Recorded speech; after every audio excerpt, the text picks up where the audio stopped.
What is going on? Bo leaving here. I am rebuilding this whole entrance. You can see the old post out there, the old gate. This thing was falling apart. So down here at the ranch, we are revamping all of it and making this look awesome. I'm going to give you the tutorial to walk you through this whole thing, exactly how to lay out your ranch if you have one or your gate entrance. As you can see right now, I'm staking out my string lines for each post to make sure they line up on both sides, as well as the whole entrance itself. So stay tuned and keep watching. So you can see right here, this is kind of like the main entrance right there where I widened everything up.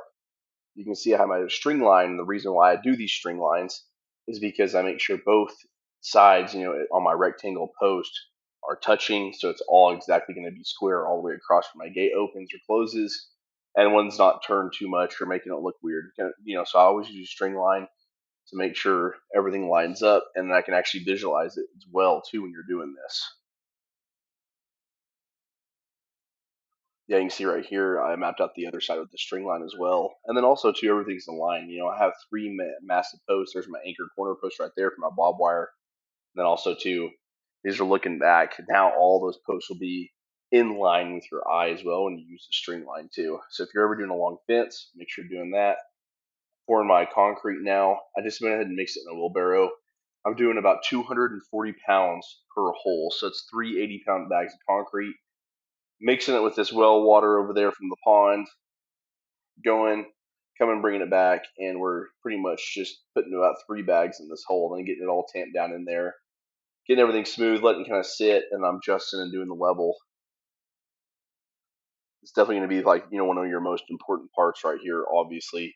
See how my string lines are matching up below, but I'm making sure this thing is plumb. So when you're putting your level on there, I have two levels. I have a big one and a small one, magnetic one. You got to make sure you check both sides of this to make sure it is completely plumb and exactly where you want it to. So, because if your gate won't line up, you don't want some crooked post out there when you're pulling up. Pretty easy process. Now I'm on to the next post. Like I said, there's six of them out there. So really, just go to your next one. Like I said, check both sides of it. We're gonna make sure this thing is completely plumb and ready, so everything lines up completely perfect out there. Another thing too is as far as consistency on that concrete. I do make it a little more watered down because I am pouring it into some posts. So I want to make sure that everything is going to stick to that post down in there. So I'm usually putting probably about a few, maybe a gallon more than what it says to do, and then down in that hole, and everything's combining. Because I'm mixing three different bags too at different times. So you want to make sure everything's mixing up good together in there.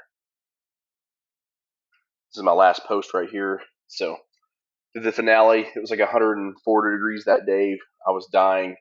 Um, my stepdad actually came out there to help me too, and that was nice because I was getting pretty tired of carrying those 80-pound bags around. We finished this one up. It's completely perfect and plumb. And now on to the fun part. As you can see right here, so what I'm doing is I'm putting my bob wire. So I'm doing it about 12 inches apart, and I'm doing a 4-strand wire. So you can see I'm doing 12 up, 24, 36, and 48 on my post. And so I went ahead and just marked those on both sides over by the gate entrance as well as there. And now this is by the gate entrance. And so what I'm doing is just wrapping up my bob wire, getting it all strung back out. And then we're going to stretch this. This is a come along right here.